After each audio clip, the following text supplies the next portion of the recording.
Welcome to this video about the AQA's Poetry Comedy Anthology, which is a collection of 7 poems. In this video, I'm going to be showing you another example response. This video is under the heading of A-level, but it actually is more applicable perhaps to AS students because the essay that I am going to show you is an AS question structured in an AS way.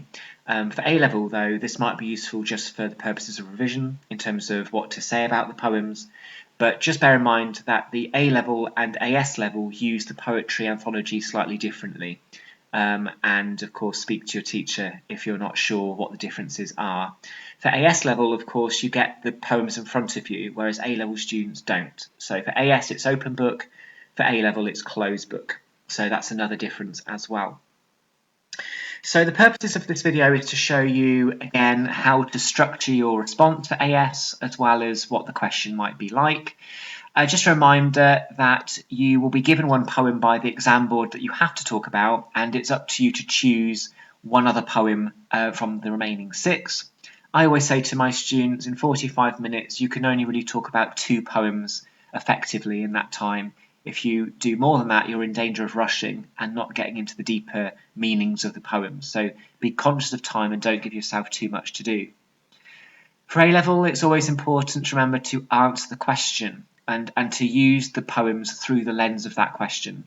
So you're not just analysing the poems, randomly or generically. You're analysing the poems as a way to discuss the specific task that you get. So the question, the key thing is to select the right second poem. Don't pick the wrong poem.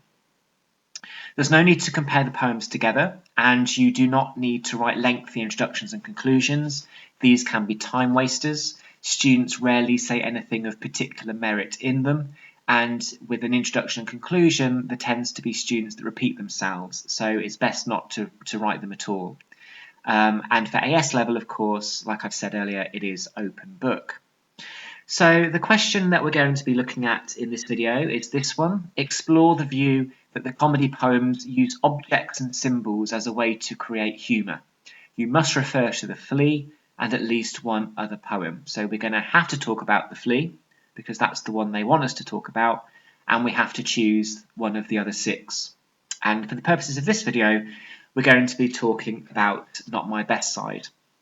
A reminder that videos for all 7 poems are available on my channel, so go and have a look in the comedy playlist, the anthology comedy playlist, to revise them. So without further ado, let's look at what the students said in answer to this question, which is at the top there. So we're talking about poems that have an object or a symbol in it, and those objects and symbols are being used as a way to create humour. So they've obviously chosen the Flea because you've got the Flea in it, and they've probably chosen Not My Best Side because of the fact that it's a painting, another object that is used to create humour.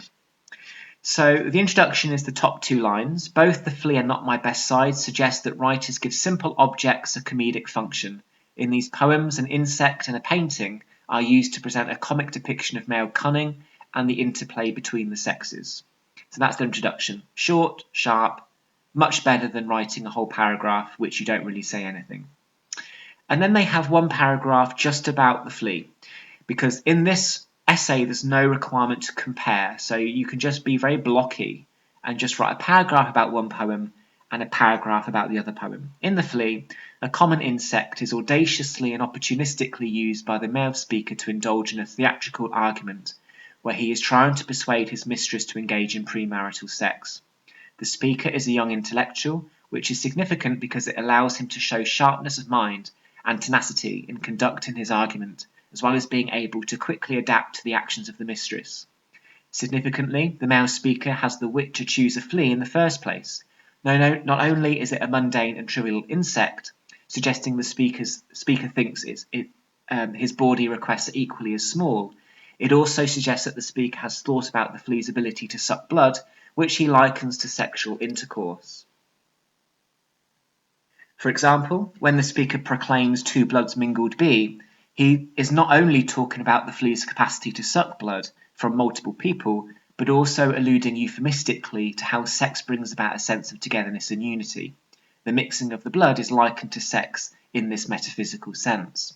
As a result, the flea becomes a metaphorical conceit for the speaker's quest to find sexual unity with the woman, which is reinforced in the second stanza with the repetition of the word marriage, suggesting the flea represents their togetherness in his mind.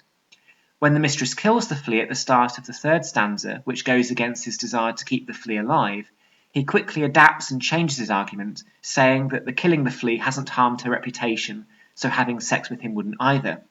Within the private space of this poem, the speaker invites the mistress to reject any religious damnation from the loss of maidenhead, which is the virginity, so a simple inset becomes a way for the speaker to present issues to do with religious morality.